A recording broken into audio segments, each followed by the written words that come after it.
Hey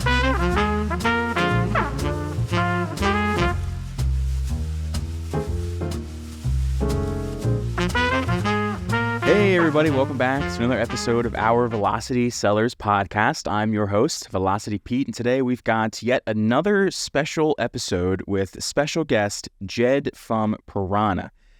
Jed is the CEO and founder of the company, and we're super excited to have him on today to talk about something that I can guarantee all of our viewers have not dealt with, maybe have not heard about before, a very interesting situation that Jed has been dealing with. Jed, welcome to the show. Thank you so much for jumping on with us.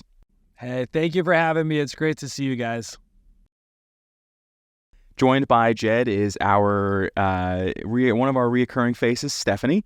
She is the director of sales here at Velocity and also our senior market analyst. Stephanie, thanks again for jumping on with Jed and I to discuss this crazy situation. Oh, you're welcome. I'm looking forward to this. I think this is going to be a really great podcast, and happy to be on again. I definitely had to ask Steph because I know she is going to have some great commentary and reactions for us for this story. And that's a compliment, Steph. I don't mean that in a mean way.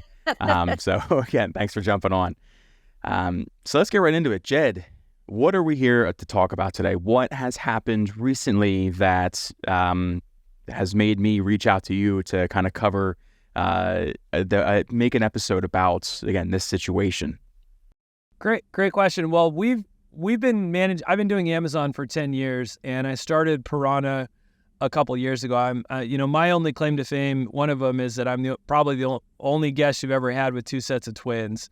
So I have two 6-year-old girls and two 8-year-old girls. So I have 4 girls and less than 2 years apart, or less than 2.5 years apart. And when I needed to make more money, that's when I started an Amazon agency, and Pirawna's ramped and grown. We've been really fortunate. The shirt I'm wearing, Refund Hawk, is for a tool that we actually launched that does audit recovery. But the reason we're here today has nothing to do with that.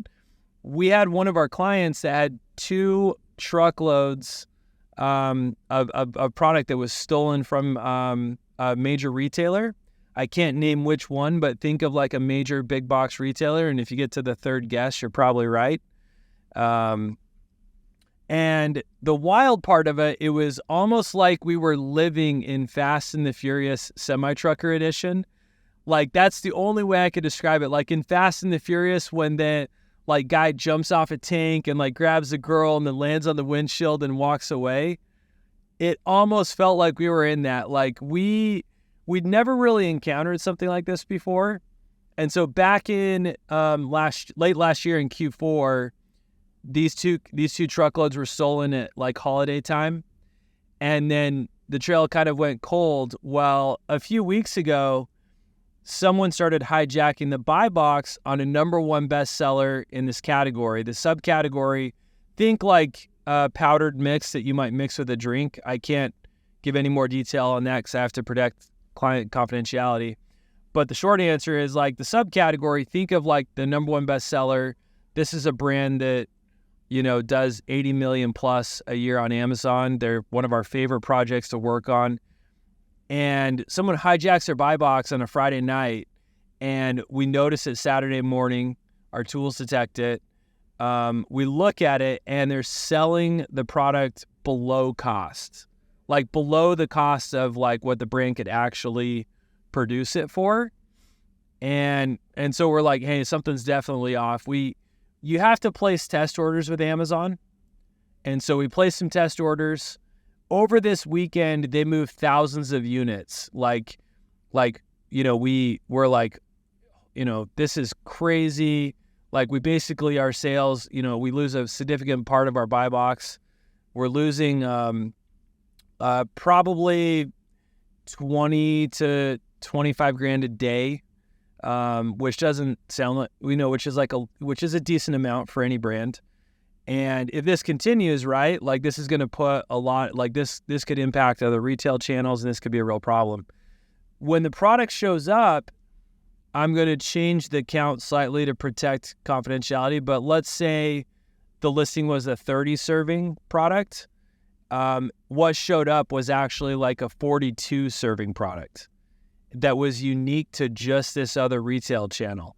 And so we identified it was goods of a questionable origin and linked it up with like, hey, we look at the seller, we start doing some research, and somebody realizes it's only 10 minutes away from where they were located. I can't tell you who it was, but they went to this warehouse and took some pictures, and like, think of like tarps and like pallets just covered. Like there's tens of millions of dollars worth of inventory just sitting out in a parking lot, basically in a junkyard where like rats could get to it and stuff. And so then you have like the health and safety issues if this is where the seller is coming from. And the crazy part was I was so impressed with how fast Amazon responded. Like I've been doing Amazon for 10 years and we learned new escalation pathways and new people. Like I did not know that they had a bad actor disincentive team. Did you guys know that? Nope. I didn't either. Yeah, wow. Did not. So if anyone's listening to this podcast, if you get nothing else out of it, there is a bad actor disincentive team at Amazon, and there is a fraud department at Amazon that takes their job very seriously. And those people can move really fast. Like it takes you a little bit of time to get there. But we were fortunate that we posted about it, and it was the most viral thing that we've ever posted about on LinkedIn. And we took it down within 48 to 72 hours because after doing additional research on the seller and some of the players connected to it, one of the individuals, I can't name who it is, but one of the individuals went to prison for like 15 to 20 years for burglary, multiple burglary convictions. Like people connected to this selling account and to this ring, like have been convicted of child prostitution and like just some terrible things. So like we were like, hey, like we're out, right? Like we did not really mean to, like crack open like a hornet's nest. And then we looked at the sales mix of what this seller was actually selling. And we contacted one of the other brands, like $1 billion brand. And it turns out they had 6 times more inventory stolen than we had in containers. And they've been working on it for like 8 to 10 months. And we cracked it in like less than like 10 days. Like we identified other seller accounts that we're using. Like we identified like other problem issues, and they were very strategic about the way they were moving this inventory. They would only hop on the weekends or at nights, hijack the buy box, but then during the day they would go back to like they would hop off the listing. So it was a very like strategic way of doing that. And then when we notified Amazon, and Amazon took some action against one of the accounts, right? We saw this really unusual thing happen where like they were coming back on to the listing multiple times in the same day. So Amazon would email us and say, hey, we've removed this seller from this listing, right? And we would respond 30 minutes later with a screenshot saying they're already back on the listing. If you know anything about seller performance or Amazon, if you get removed from a listing for selling potentially stolen goods, there's no way you should be back on that listing within 30 minutes or multiple times within the same day. And that was one of the crazy things we saw while we were doing this was, this organized operation had multiple warehouses and was connected to a trucking company. And so for us, we're like, the only reason we're talking about it is if some of this information or some of our findings can help some of the other brands that might be dealing with this issue. Carrier theft is definitely on the rise. I don't think our clients are the only ones dealing with stolen containers. Like, I can't name all of the brands that are affected by this operation, but I can say that like when you think of household names like the Neutrogenas, the Doves of the world, right? The Hoover vacuums of the world, like those were the types of big brands that this seller was also selling. And while we can't say that that was stolen goods or goods of a questionable origin, we can say that like for our client for sure, and for one other brand that we reached out to, they had definitely been dealing with like the same issue. And so it got crazier the more it went along, but the coolest part was this operation was moving at least $30 to $50 million per year, probably a $50 to $100 million operation. And Amazon took like such immediate and quick enforcement action. Like Amazon's such a large organization, you don't think they can move that fast. On something like this, they move super fast. And that was really cool to see. That's a long monologue, a long answer to a short question, but that's a little bit of like why we're on the call today. Yeah, I want to help put the word out there to say, hey, like if you see this, like this could be potentially part of, these bad actors. But yeah, like first things first, I mean, how can you give us a little more on how you kind of, again, figured out who these people were? Was it just that image that someone sent of the warehouse? I will say I was one of the fortunate ones to catch the LinkedIn post before it was taken down. That's, again, how I kind of reached out to you. But like how did you go about figuring this out in such a short amount of time and kind of ascertaining who it was? I think that like there's two things that are really helpful. One is doing some deep Google research. Like Google is an amazing tool, right? And looking for links. And then you can learn a lot by placing some test orders and looking at the ship from address. And so just using the basics of other entities registered to this address, looking at the selling account, the information that was public.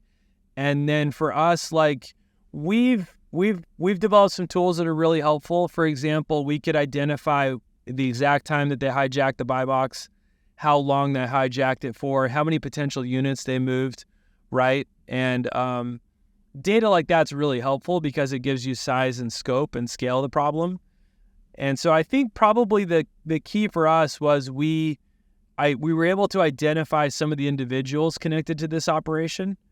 And from there, we were able to link to some of the carriers. So we went deep on like other business entities registered to these individuals.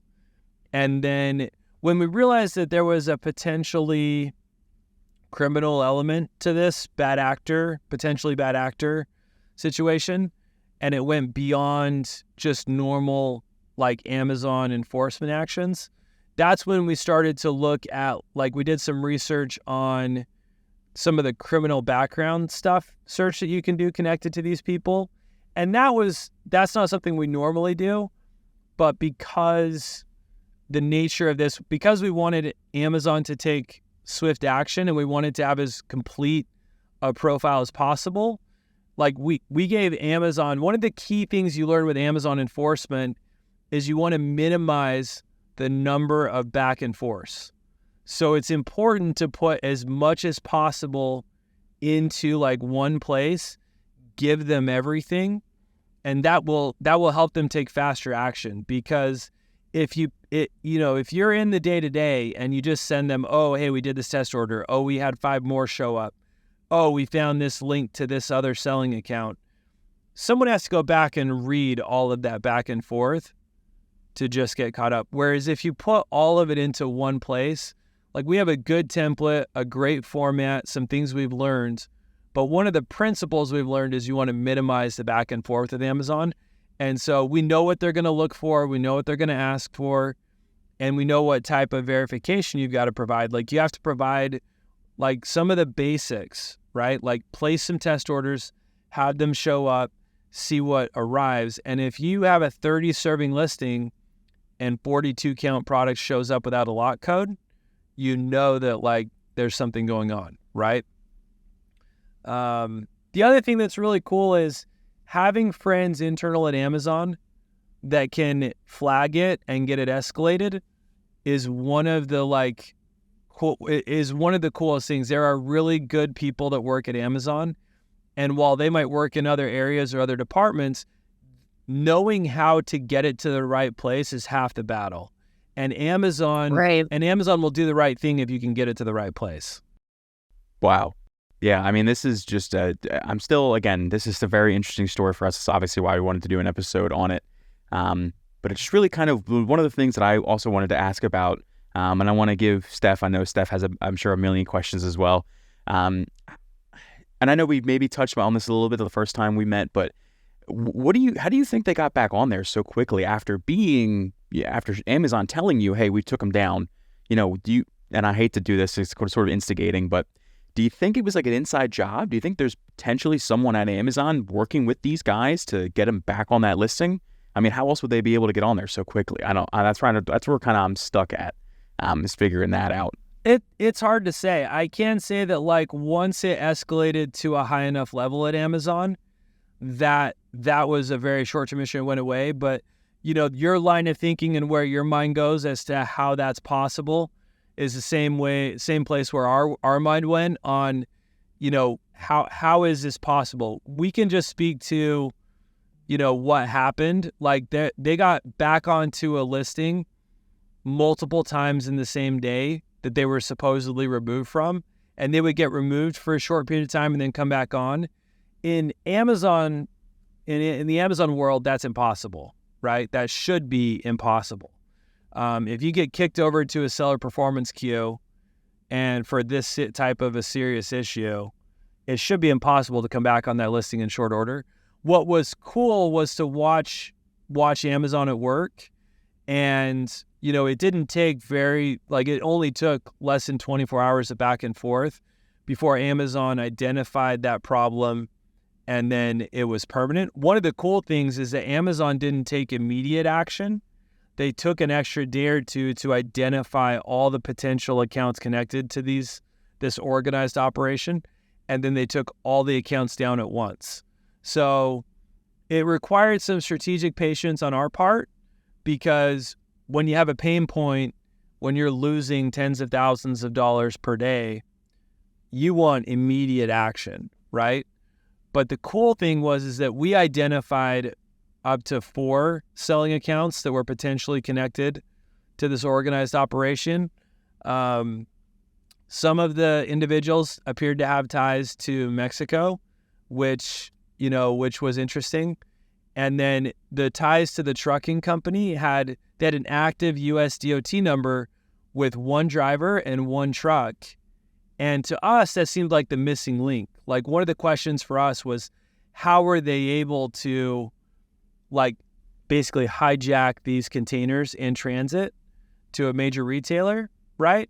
And we can't say how they obtained the goods of a questionable origin, but all we can say is that product was stolen over here, and it showed up over here in those kind of quantities, and that's the only place it could have come from. And that product is not sold anywhere else, and they were selling it for below cost on that item. And then what was interesting is when they started, it was almost like they started to realize that someone was onto them. They started to accelerate, and then on the test orders, you would see 96 show up or 84 show up, or like multiple containers. They started shipping 2 containers for the price of 1, but still selling it for just the price on a single unit, right? So it was wild. I can't speak to how they were able to do it, or did they potentially have how were they able to get back on so quickly? I don't know. But what I do know is that Amazon figured it out pretty quick internal, and they took really swift action. And that was wild to watch, because sometimes with Amazon and seller performance issues, it is a rough queue. If you've ever been in that queue for a legitimate reason, it's not a fast process.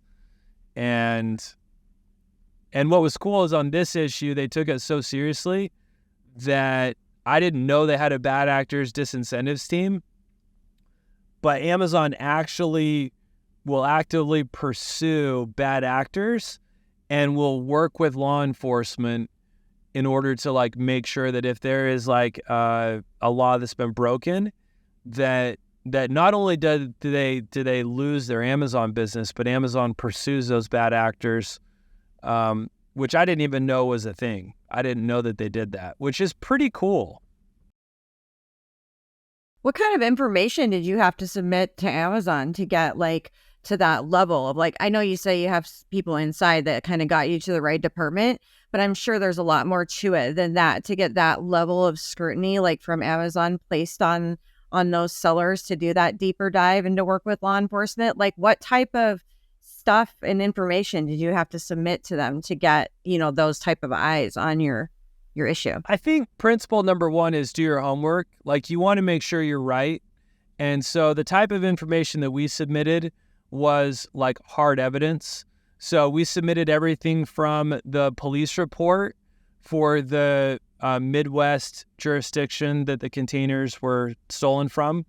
We submitted the evidence of what was showing up, right? And then not just 1 or 2 test orders, but multiple, right? Like, you want to have a half a dozen or a dozen to different areas of the country. And those pictures are really valuable. For us, we had pictures of the actual warehouse with like, this is where this is coming from. And I think some of the information that we found late, that wasn't in our initial submission. Some of the evidence later on that we found when we were researching, like, had they been involved in any court proceedings? Have they been involved? Like, what kind of background? Did they have a record? Yes, no. We got to the point where we found like the inmate number for the prison system, which I've never been to prison. I didn't know that was a thing. But like, hey, Amazon, here's the information on these players. And when they were using multiple accounts to cycle through, so it wasn't like there was just one seller account, but it was helpful for us, like, to even, we didn't want the focus to be on just our client. And so reaching out to another billion-dollar brand and saying, do you have this problem too? Knowing they likely did, right? And they said yes. And we said, would you like to know where some of your inventory potentially ended up? And they said, absolutely, right? And they provided some information that was helpful to us. We provided some information that was helpful to them. If anyone on this listening to this has the same issue, feel free to reach out. And, like, we, on a good guy basis, like, we just believe in doing the right thing. And so for us, we were like, we just want to provide the right documentation. And the most important thing was to verify that information, make sure it's 100%. So by the time Amazon looked at it, not to say it was an open and shut case, but like, the body of evidence suggested these were definitely goods of a questionable origin, right? Like, it wasn't just a one-off order that came and it was the wrong item. It was, here's multiple orders, here's a dozen orders, here's the order IDs, here's everything you need that if I was Amazon, I would want. So reverse engineering the thought process and the psychology, like, what are they going to look for and how can we help them do their job? Basically, we put it into like a single long PDF to say, here's all this evidence. You do with it whatever you want. But this is the evidence we have connected to these marketplace IDs. And you're talking about, $30, $50 million plus. And Amazon shut it down just like that, which was really cool because they would benefit the most from this. The speed at which they took action, I don't think any other retailer would take action that quickly. Like, they had people working on it who saw our LinkedIn post, and then, in a very short period of time, you could tell that like it got to the right place in the right department. Wow. Yeah. But it was wild. That's great to hear. Yeah.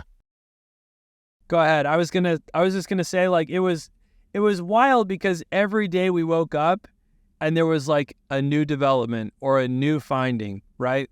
Like, it wasn't like initially it just looked like, how could they be selling this for this price? And then when we linked it to, hey, this actually came from these 2 truckload containers that were stolen, the dollar value was around, $4 to $5 million.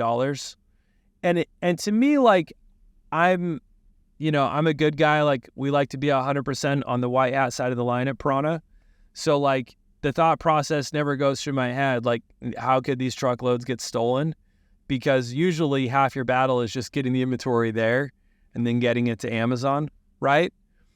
And what's interesting is as you grow up as a brand and you hit certain levels, there's certain things you need to do, like ensuring that like there's driver verification procedures when inventory is handed off. And, and then also ensuring that like with Amazon, you're providing the right documentation to them. And just that, like a lot of people write a lot of words. It's helpful for them if you just summarize it into bullet points, right? 1, 2, 3, 4, 5, 6, 7, number it. And then if it looks like it came from an attorney, like you don't want to ever take a threatening stance with Amazon. You always want to be very like cooperative and very humble and then very accurate. And we found that to be really helpful. Like if you just share with Amazon, here's our findings, right? Amazon will do the right thing if you give them the right evidence and the right information. I've known this has been a crazy story since again I saw that first LinkedIn post, but this is just to hear it in depth and to kind of get more of the details behind it is very, it's inspiring to know that Amazon does have our backs a little bit here, that they are taking action as fast as they have. That's really, really cool to see that they, again, not only can just react, but also, again, like you said, work with law enforcement to hunt these guys down. That is very, very cool. Not something I knew about either. I wanted to get a little bit also into more of kind of what's going on now, especially with kind of transitioning right into that. Anything you can share with us about what's going on with law enforcement on how you're, handling this situation? I know there's a lot you can't tell us, which makes it cooler. But anything you can share with our viewers about kind of what's happening to these guys and how you and law enforcement are dealing with the situation. There's a lot I can't say because there's an active law enforcement investigation. What I can say, one of the coolest things is I'll say like when the dust settled, where it was like the Amazon accounts connected to this organized operation were all taken down. Amazon took the highly unusual step of partially gating a grocery brand. To me, to my knowledge, that's never happened before in 10 years of selling on Amazon. You see a few beauty brands that get gated in premium beauty, right? Like the Coach or the Tiffany's of the world. But I've never seen them partially gate grocery ASINs. So that was really cool. Number two, they reached out after the fact when the dust had kind of settled to check back in and say, are you still having any issues? Are there still any problems? Like late on a Saturday night, and I can only say his first name, but I'll say Ben in their bad actor disincentives team is awesome. And Mike A in their fraud department is awesome. Those people, you could tell they genuinely cared about doing the right thing. And for them to reach back out and just check in and say, hey, is there anything else that you need from us? Was really cool. Like it showed that they cared and it showed that they really wanted to do the right thing. And then the investigation actually got passed. It crossed state lines. So when it crosses state lines, it can move jurisdictions. And then it went to a local jurisdiction for a West Coast state that everyone can name if they think about it hard enough, that has the most people, where there's a lot of sunshine and beach. And so it went from a local jurisdiction to a county to like the state jurisdiction. So to watch it go through that process as fast as it did was pretty wild. So I know that there's going to be some additional action on their side. I don't want to jeopardize anything they're going to do, but I would say the coolest part was Amazon gating a grocery brand. Like to my knowledge, they don't do that, right? And they gated the ASIN to ensure that no one else could resell on that ASIN. So there would, like, our concern was that these goods of a questionable origin, that maybe they were stolen, maybe not. We think they were. They couldn't come back through a different channel or a different way. They were basically saying, like, we are only going to trust product that comes from from our client, for the time being. And that was really cool. And then for them to follow up, late on a Saturday night when a lot of people aren't working, and for it to be a very personal, just wanted to check in. Obviously, they can see the Amazon side. Everything looks flashing green lights and it's back to normal. But for them to check in like that I thought that was really cool. Like, they really did care about doing the right thing. And that's partly why our client was just, like, we were really impressed with Amazon. Our client was really impressed with Amazon. But to see a $1 billion brand that has struggled with the same issue, and they'd had 12 or 14 containers stolen, and we had only had a couple of truckloads stolen, right? You put that in context, and, just the ability to make connections, link it all together, and then provide that to the right place. Because we didn't want that information going, we stopped talking to the media. We didn't post about it. Our desire was just to do the right thing for our clients and get sales back to where they should be. And get this product, who knows where it's been, off the market. It was just really cool to see how fast Amazon took that action, but then also how they followed up and showed they care. Like, to my knowledge, we still have the only grocery brand that's partially gated. If someone is aware of another brand, like, they're welcome to mention it, but I thought that was a really cool step for them to take. It was basically them going above and beyond. It is. It's huge. I mean, to me, I felt like that was a big deal. Do you think that those bad actors or potential bad actors are selling on other sites too, or is it just through Amazon specifically? Did you guys find any other ways they were offloading the inventory, or was it just solely through FBA? I mean, if you look at the pictures of the warehouse, right, to have a warehouse full of product and it's a very random assortment, and then a normal warehouse operator, if you run out of space and it's temperature controlled products, you're going to get another warehouse, right? I think like it would be hard to say they weren't. The $1 billion brand that we talked to, that I'm not going to name for confidentiality reasons, they said that they had product that disappeared and that never showed up again on Amazon. So that made us think that they maybe were moving that in other channels or potentially moving that overseas, right? For us, like, it was a pretty 1-to-1 for us. So, I mean, Amazon's pretty unmatched in terms of volume. What I didn't realize was how difficult it is for people to try to get around Amazon's systems. Like, if an Amazon agency or a brand is monitoring it closely, has the right tools, detects it early, jumps on it, then has the right, is able to get it to the right team in the right place. That's where you can get a quick resolution. But I can't imagine brands that struggle with this for a long period of time and have no clue how to deal with it. I will say, like, it took a high level of intelligence to make some of the connections, right? Because this organized operation used multiple aliases, and then the individuals connected to it would sometimes go by their first name, sometimes go by their middle name, sometimes they would leave a letter off their last name. And so you had to apply some common sense to get to it. We even got to the point where we were like looking at, like, one of the accounts they used after the first account was taken down was registered to the personal address of one of the LLC owners.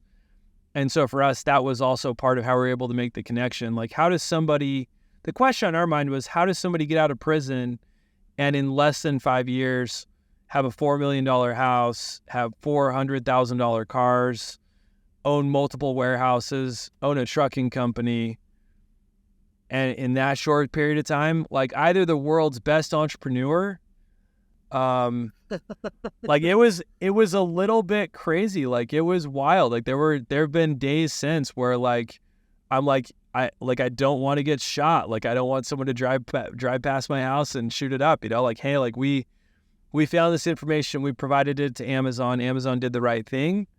And then we're like, hey, we're hands off. It's in law enforcement's hands from there, right? This doesn't seem like the kind of people you want to piss off for mess up their cash flow, because it seems like they don't want you to know what their cash flow is. They don't want you Googling and seeing their house and all that stuff.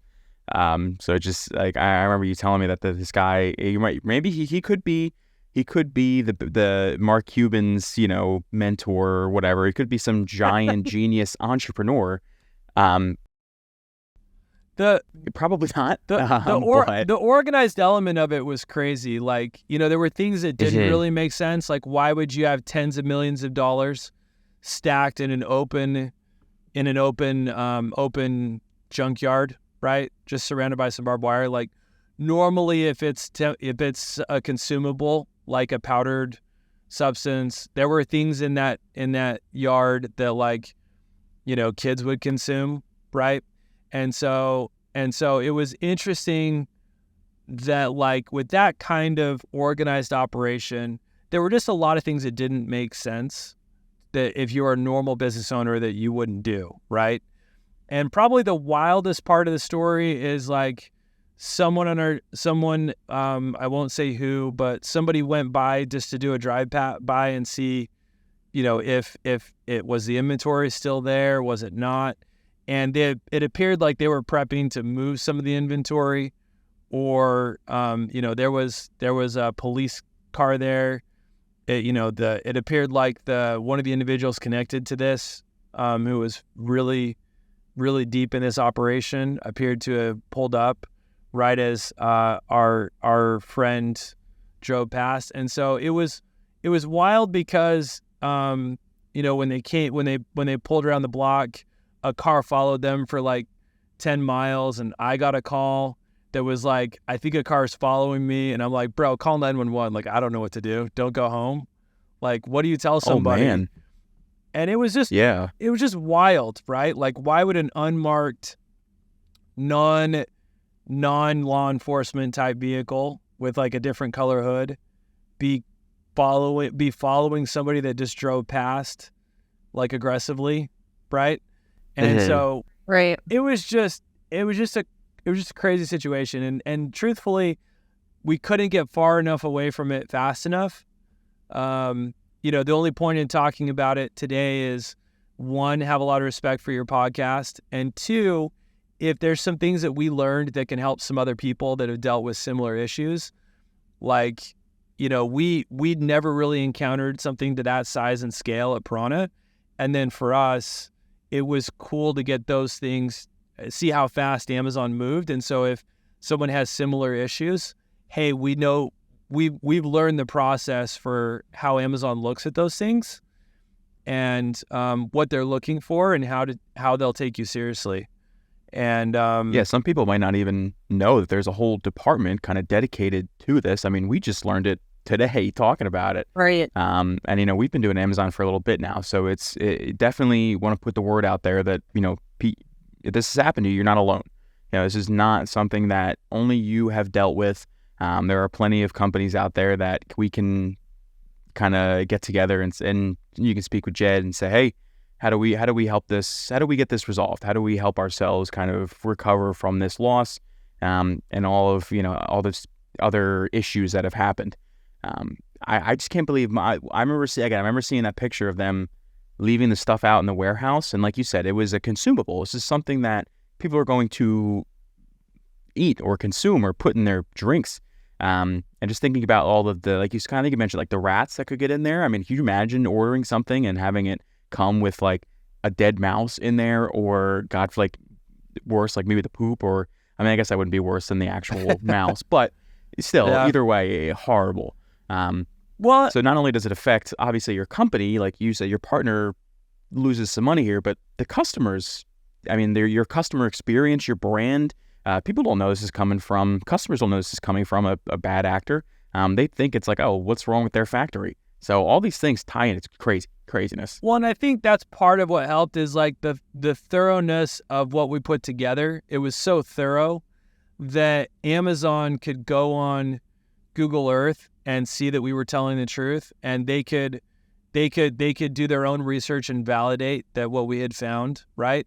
I will say, like, the crazy thing was the test orders showed up, and if you were a normal average consumer, you would just think, hey, like I got an extra like 50% of the product, right, for free at a really great price. And so on the consumer side, like I don't think we see it very often, but if like there's a price that's just super abnormally low and it's coming from a seller that maybe you don't recognize, like I will say, like for me, I love buying directly from the brands. And for Amazon, it really taught me like don't mess, like it was cool to watch, like don't mess with Amazon. Like it was kind of like mess with the Bezos, get the horns. Like, Yeah. you know, like you can run like a Fast and the Furious semi-trucker edition type operation, but like you're not going to get away with it. Like when it comes to Amazon, like they would have made millions of dollars in just the FBA fees alone. And like there was no question, like they seized millions of units. And the craziest part was we monitored the seller forums after this all, like as this was going down. And after the enforcement action was taken, you could see the sellers popping up, asking the questions like the same, like it had to be the same operation because they were referencing the same retailer and saying, oh, we don't have receipts, but we paid for it in cash. How do we get Amazon to like, hey, like they're not responding to us? And wow. And it was like The gall. yeah, it was kind of crazy. Like it was Wow. some of the same misspellings that you would see on like some of the way they operated. You'd see some of the same misspellings in the forums, and you're like, it was just crazy. Like you were seeing the same people, like it was almost like they were trying to figure out what to do.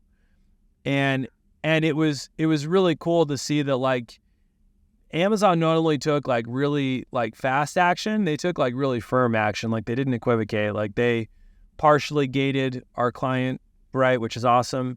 They like took the inventory that was potentially at risk. Like there was, you know, I don't know all the steps that Amazon took because we didn't have visibility to it, but you know, you have to imagine like maybe they froze the funds, maybe they didn't. They definitely like froze the inventory, and based on the inventory mix and the quantities we could see from the sellers from the outside looking in, you know, using some simple Chrome extension tools, you know, they had, you know, 1 million, 2 million, whatever at FBA. So did Amazon seize 10 million? Did they seize 1 million? Did they seize 10 grand? I don't know. But based on the number of ASINs they were reselling, you know, the extent of this operation, it looks like it was a fairly sizable enforcement action. And it was cool that, like, I don't think Dharmesh Mehta and his team get enough credit. Like, you know, for someone that's been around Amazon for 10 years, if you've been around for 10 years, you know Dharmesh Mehta and his team. I thought it was cool that, like, there are specialized teams that are like the Navy SEALs of Amazon that, like, all they do is police for consumer trust and they don't care about the amounts involved. Yeah. Now that's just, I mean, it's like I said, it's very impressive how quickly they were able to come out and to combat this for you and your partner. That's awesome stuff to hear about. Impressive that the way you must have submitted the data, because if you think about the level of people that submit cases just because they have unauthorized resellers, right? And so to kind of poke through that madness to be kind of set above, like, this is a real issue. You guys must have done a really good job of submission. And so that's great that you're, you know, on the podcast to let people know that there is ways through that, because there's probably sellers that are dealing with the same issue that can't get looked at because Amazon just kind of looks at it as an unauthorized reseller issue and not really a suspicious acquisition of goods issue. Yeah. So I think it helps having the truth on your side. Number 2 is the quality of the swing. Like, you know, making sure you have the best possible submission. You've done all your research. You've anticipated what they're likely to ask. We've done hundreds of seller performance issues over the years. Like, we've been doing this for 10 years. And one thing we've learned is that, like, if you're following their terms of service, if you're 100% white hat, Amazon usually does the right thing at the end of the day, almost always. Yeah. And it's just a question of speed. And what we've also learned is it's the truth on your side, it's the quality of the submission. And number 3 is reaching out to high-level contacts at Amazon to have them flag it and say, hey, can you take a look at this? So there's an external escalation engine where you go submit it through brand registry, right, or through Seller Central. But to get that case flagged internally gets it to the right place faster. And even if it's not maybe the same team, for us, we know the escalation pathways much better than we used to. This was the first time we've had exposure to like the bad actors disincentives team, or to the like high level that it got to in the stolen goods and fraud department. But like those teams don't mess around. Like at one point it seemed like there were 3 or 4 separate teams at Amazon just working on identifying like the linkage between these other accounts, because we identified 4 and they identified, up to a dozen, and they took all of them down at the same time, which is pretty cool. But then the information that we would get was also very carefully worded.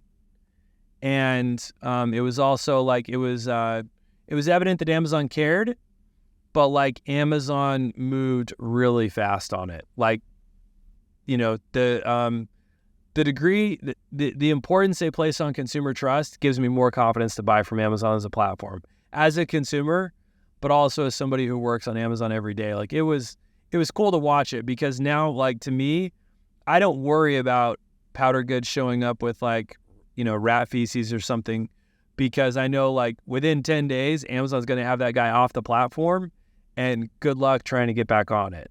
Right.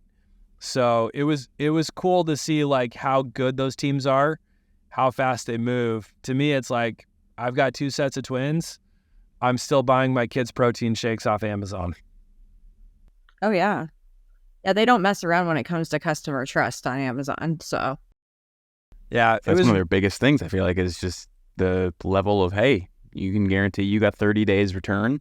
We'll take care of it. And, you send it off, take it to your local.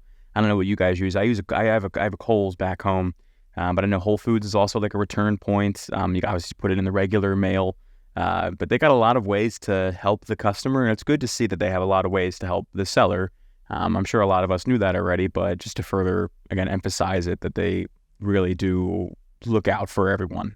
I think having like a skilled partner to help you navigate that, like one of my good friends is e-commerce Chris, and he does a really great job. This is all he does. We work with him closely on really difficult projects. But like Amazon will sometimes take drastic action, usually because of regulatory pressure, whether that's on reviews or on supplements. And the cool thing is they always err on the side of being conservative and doing the right thing. And sometimes that's difficult when you have the proper testing and you're trying to get, Amazon to take a look at something. But what I think was cool in this case was just to watch the process from beginning to end. It felt like we were on a roller coaster. Like every day was something new. Like this day we found the child prostitution conviction, and this day we found the 4 convictions in 3 states for burglary. And this day was, hey, we had some more test orders show up. They traced to the same expiration date as the stolen inventory. And it's the only place they could order in that kind of volume. But to an average consumer, you would never know. You would just think you accidentally got an extra 12 servings for free. Yeah, crazy stuff. Well, I'm glad this sort of has a happy ending kind of coming soon, hopefully, knock on wood. And that we can maybe, again, help anyone else that's been dealing with this or has dealt with this before, to no avail. Again, it's great that you have found a solution with Amazon. You guys came together and solved the problem, essentially. I don't know, again, where you're at law enforcement wise. I won't ask as much as I am burning to know what the next steps are, because I know you can't give away too much, but we'll be I know I personally will be following it very closely on either your LinkedIn or anything, and yeah, we're definitely invested. So yeah. Steph, any other questions We live in the world of Amazon. Not much like this actually goes on in our world, right? We're used to like listings going down and having to open a case, or not dealing with this type of Fast and the Furious truck situation. So I guess at least if nothing else, you're getting some, a little bit of entertainment. Well, and I talked to one of my friends, Aaron Cordova, and he had Aaron over at Zulily Kitchen, and I think what was cool is he was talking about how he had some inventory stolen, and little things make a big difference, like making sure there's an ID check, right? Making sure that like the bill of lading matches. Like one of the crazy thing was on the bill of lading when the inventory was originally, we'll say hijacked, on the bill of lading, somebody put Phantom Express, blah, blah, blah. And it's like, in retrospect, it was kind of like a sketchy name, right? And I think like the cool part was as we were going through this process and we were making links and we were finding connections and we were finding things that were probable versus things that were like 100%, the thing that was cool was just watching, like, it took a couple of days, but that strategic patience is really hard. Like for 99% of sellers, and for me too, the first time you deal with an issue like this, you're just yelling at Amazon and you're on the phone with them. You're filing updates to the same case 17 times. And experience teaches you to slow down, right? Mm-hmm. Improve the high quality of the swing, and then to take kind of an every other day cadence in the communication with Amazon. Like give them time to react to the information you provided, and providing all the information as much as you can. And then when you make an update the same document, but like put at the top, like update to document, blah, blah, blah, right? See case ID. That's really helpful for Amazon. So keeping it all in one place, little things like making sure it's in PDF form, right? So you don't have a formatting issue. Sometimes DocX is hard to open. Sometimes your information is going to their back-end teams. Maybe it's not. So making sure that it's easy for them to circulate internally. Those were all little things that we've learned. But the hardest is the strategic patience, because you want Amazon to take action now. And the goal is get Amazon to take the right action and to see what you see from your perspective. And the truth helps you do that, right? And so taking the extra time to provide pictures of the actual seller location, of the actual warehouse, of our client's inventory at this location in the condition in which it was sitting. It didn't appear that we had a consumer problem because our complaints didn't spike. So it appeared that they were shipping in product that was probably fine. But that's aside from the fact, silver lining. Aside from the fact that the cost of goods sold might have been zero. Right. True. The cost, maybe labor cost, for whoever potentially took over the truck or whatever. Maybe gas if they had their own truck. I don't know. Just making jokes. But it's lucky that the goods were good, though, because bad reviews would have been a lot more expensive than the actual issue itself, right? So at least there was that. Well, and I think that was what was helpful, is like, them checking back on to see, hey, was there any other issue here? We didn't see a spike in the negative reviews right away. It doesn't mean to say they won't still come in. It's still a pretty fresh incident. But I think for us, it was the size and it was the scale of the opportunity. Like when you ramp a brand, or when a brand is number one in a subcategory, and let's say it's doing 100 million plus. We've had clients doing 100 million plus on Amazon. We have clients today that do 100 million plus on Amazon. They're going to have like you don't think about security for your supply chain, and that's really important, right? So like doing little things like adding GPS tracking to containers as it's coming from overseas, making sure that it's like, sealed in a way that no one can, it's not easy to unseal it. And then tracking that all the way from like factory level to end retailer. This was intercepted at a third-party logistics, a third-party warehouse. And it's like, you don't think, most of the time you're worried about your inventory getting there on time. You don't think to stop and say, hey, what are your verification procedures for when the inventory is handed off to another carrier, right? Can you just make sure Yeah, that's a good question. that the carrier that picks it up matches the carrier that's supposed to? You think Sounds that's so simple, right? Like sounds that's like, sounds basic. like, yeah. Right.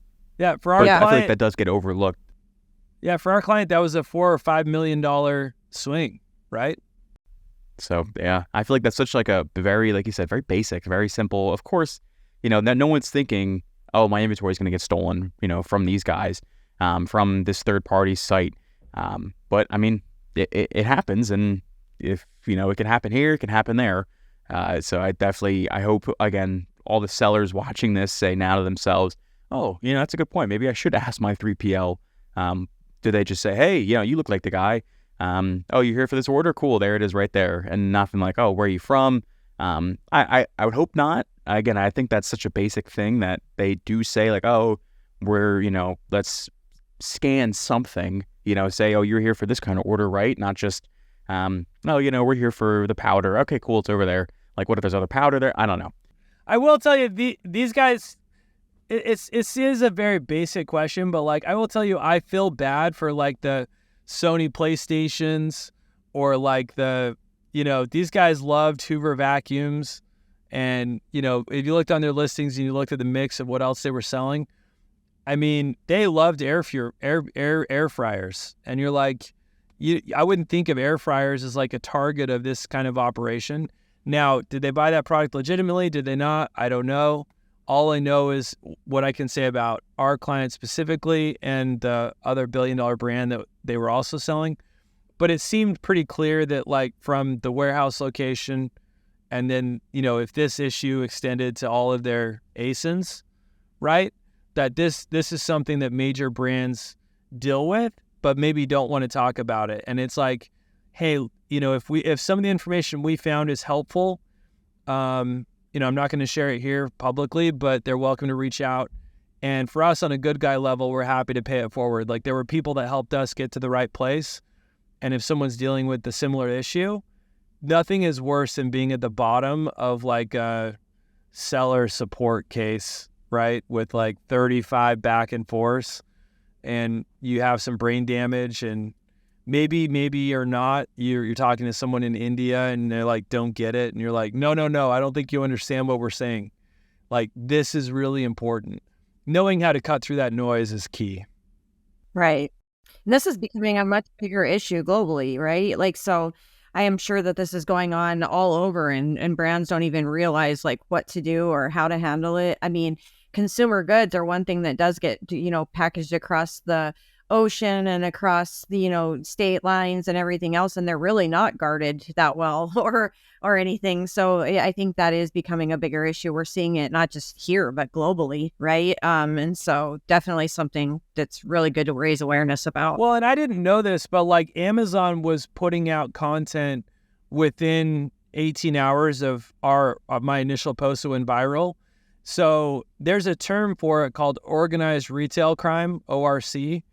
And I was not familiar with that term, but organized retail theft, organized retail crime is a thing. And I didn't know that Amazon has, put that kind of resources towards combating it. But Amazon was also, they were really smart. Like they were putting out like information saying, here's what we're doing to combat it. Here's the scale of the types of enforcement actions we take without revealing, confidential information. And so it was interesting. Like, I don't know if it was coincidence or not, but, at the same time that we were dealing with this issue, there was a Wall Street Journal article that came out about the rise of carrier theft.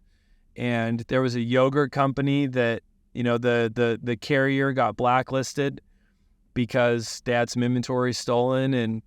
And it's like when those kind of things happen, it hurts the good guys and it hurts the little guys, right? Who are doing their best and trying to just make an honest living. And so I think what was cool is like Amazon is doing their absolute best to make it a level playing field and a fair marketplace. so much so that they'll even take the unusual action of gating a grocery brand, right? Even though that's not, on the list of, like, on the highest hopes for what we had hoped for the action Amazon would take, that would be top of the list, and that's what they did, which is really cool. Amazing. I will say that, Jed. I love my air fryer. So it makes sense why that might have been a target of questionable origin, we'll say. I love that thing, dude. It's the best for reheating pizza, best for reheating any kind of, really anything. Sometimes I even cook in there. I'll make like a salmon, throw a little salt, pepper, garlic and onion powder, let that marinate for a little bit, throw it right in the air fryer, 10 minutes on like 410, 420, boom. So everyone's got a free recipe watching this too. One of my secret Sims recipes. But yeah, this has just been very inspiring to hear that justice is currently, being worked on serving, I guess is the way to put it. And that there is a solution to this. It's not just, oh well, you lost, however many units, darn, nothing we can do about that. It's great to know that Amazon, again, does have the sellers back. Yeah, and again, there's that saying, like, mess with the bull, get the horns. Like, it was cool to say, mess with Amazon, watch how fast they'll take action. And for us, I'm just glad that, like, our client was able to, like, get to a good place on it. Obviously, we were able to, like, drop a shield of confidentiality there to just say, like, hey, we want to help some other people that are dealing with a similar issue, but at the same time, we're going to leave all identifying information kind of out of it. And so if some of this is a little vague, that's on purpose. That's why. And then, it was really cool to have some interactions with the law enforcement types and to see, I don't get calls from detectives very often. I don't get calls from law enforcement people on a regular basis. It was cool to see those processes start to work. And, if they continue, great. I mean, for me, all I cared about was just making sure things are 100% for our client on Amazon and that they're taken care of. What actions are taken beyond that? Like, it was cool that Amazon moves faster than the government. So the law enforcement processes take more time. Amazon was way ahead of them. And then you could tell Amazon was providing information to law enforcement. But, from there we were like, look, we're out. I just want to sleep at night. And I don't want anyone to shoot at my house, so it wasn't personal. We just wanted to do the right thing. Yeah. Right. Just like their shipping. Amazon's got 2-day reaction time, I guess. They got the Prime badge on responding to these kind of situations. But yeah, again, it's just really, really cool to see everything that they did along with the law enforcement to get this resolved and taken care of. Yeah, absolutely. And I think like there was a lot we learned that I can't say on the process. So you've asked some great questions of how do we provide that data and, what was the format we were looking for? What kind of questions was Amazon asking? If anyone would like more insight, they're welcome to reach out. We're happy to share more details on an individual one-on-one basis. But, it was cool that in 10 years of doing Amazon, I don't learn new stuff very often, right? And it was cool to see these processes at work. This was the first time we've seen those processes at work. Right. Now your days are probably really boring compared to that. They are. Yeah. They are. But I will take boring all day long. I live in a kindergarten classroom, so I could use your air fryer recipe. Maybe like if you have a wings, recipe. I got them. I'll send some over. I will. That'll be our thank you sort of for being on the show. I'll send over some recipes. I'll take all the dad bod recipe content you've got. That's I live by that. You ask all my buddies from college, like what was one of my mottos. I'm a dad bod guy, so I got you there. Jed, I want to thank you so much for coming on the show and just helping us spread the word about this. Any final thoughts again for the viewers on just? I know you mentioned they're able to reach out if they've dealt with this before. Any final thoughts on the situation? And I will tell you right off the bat, we're going to have you back for when this is all fully taken care of to give us the rest of the details. But yeah, any final thoughts for anyone out there? I think there's a principle that's true in business, and that is that there's a lot of safety and peace in being 100% on the white hat side of the line. So following Amazon's terms and conditions, while sometimes you might feel like, it's a disadvantage, or like there's gray hat or black hat guys that are getting a short-term leg up, in the long run, and I've been doing this long enough, the good guys always win. And so Right. the people that you see who have the highest levels of integrity, who are doing the right things, the brands who are building their brands the right way with the right audiences, they're the ones that are going to win in the long term. And so I would say optimize for a long-term perspective and ensure that like you don't make short-term trades on a morality or honesty basis, because those will always come back to bite you. Like, the more you can sleep well at night, the better you're probably doing. If you're having trouble sleeping at night because of actions that are going, like I can't imagine being on the other receiving end. Like one of the things that ran through my mind is, what would it be like to be on the receiving end where like you've set up 10 accounts, some of them are 9 years old, maybe you purchased them, maybe you didn't, and suddenly just this house of cards just crashes down. I wouldn't want to be on the receiving end of that, but that's kind of like the, just do the right thing. Do the right thing, and you don't have to worry about being on the receiving end of that. And so some people build businesses on a sandy foundation. Some of them build them on an honest one. The honest one is always the more solid approach. So that would be my final thought, is like an ounce of prevention is worth a pound of cure. These guys, I'm sure, were trying to get the pound of cure, and good luck. But the ounce of prevention, that's where we like to live, and that's where we like to play. Again, thank you so much for jumping on here with us. I appreciate you coming to us before CNN and the Washington Post. That makes me, as a host, feel very, very good about being the first choice here to help spread the word about this and get it out to all of our viewers and Amazon sellers that watch. Jed, again, we'll have you back on for the rest of the story. Really appreciate you both being here today. Jed, tell your story. Steph, to again provide excellent questions and commentary. And thank you all for watching. I'm your host, Velocity Pete, and we will see you next time.